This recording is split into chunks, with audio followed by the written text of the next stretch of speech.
আওয়ামী লীগকে প্রতিহত করার জন্য জামাত ইসলামীর সাথে তারা এগিয়ে আসে না। পল্টন মোড় এবং উত্তর গেটে আমরা বারবার ফিরে এসেছি এবং সেখানে অবস্থান গ্রহণ করেছি। আমরা এখান থেকে এক বিন্দু পিছনে সরে যাই না। আপনারা খেয়াল করবেন, চতুর্থ যে বিশেষত্ব 2006 সালের 28 অক্টোবর আমাদের বায়তুল মোকাররমের উত্তর গেটে যে সমাবেশ ছিল, সেই সমাবেশে আমাদের নেতৃবৃন্দ অবস্থান গ্রহণ করেছেন। পালাক্রমে নেতৃবৃন্দ ময়দানে থেকেছেন। আমিরি জামাতের নেতৃত্বে আমাদের নেতৃবৃন্দ স্টেজে থেকে এবং আমিরি জামাত ধীর স্থির ভাবে স্টেজে থেকেই তিনি সেই সময়ের একটা ঐতিহাসিক বক্তব্য দিয়ে যে সাহসিকতার ইতিহাস রচনা করেছেন, এটা বাংলাদেশের ইতিহাসে এটি বিরল। জীবন অবাক না করলে কে করবে? 28% মিল্ক ফ্যাটের অবাক করার সাথে ফ্রেশ মিল্ক পাউডার। জীবন অবাক করুক প্রতিদিন।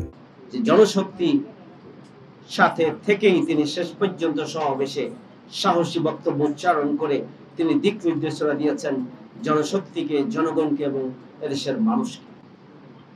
5 নম্বর বিষয় হচ্ছে, সেই দিন ছিল জোট সরকারের সর্বশেষ দিন।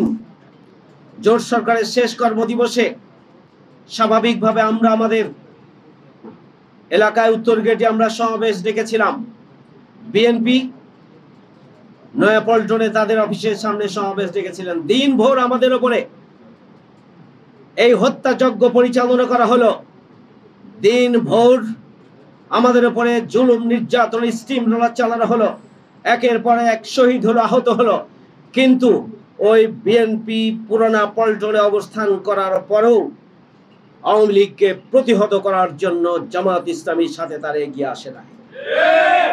অথচ সেই দিন 4 দলীয় জোটের কার্য দিবস ছিল, শেষ কার্য দিবস। অথচ সেই দিন বিএনপির নেতাকর্মীরা জামাতের উপরে সারা দিন ধরে এই ধরনের হত্যাযজ্ঞ পরিচালনা করার পরও তারা এগিয়ে এসে আওয়ামী লীগকে প্রতিহত করার জন্য কোনো ভূমিকা পালন করলেন না। শেষ কার্য দিবস পর্যন্ত 4 দলীয় জোট সরকার ছিল, কিন্তু সেই দিন পুলিশ বাহিনী, আইন শৃঙ্খলা বাহিনী নীরব দর্শকের ভূমিকা পালন করেছিল। তাহলে এই হত্যাযজ্ঞের পিছনে, এই হত্যাযজ্ঞকে থামানোর জন্য আইন শৃঙ্খলা বাহিনীর যে ভূমিকা রাখার দরকার ছিল, সেই দিন সেই ভূমিকা তারা কেন রাখলেন না?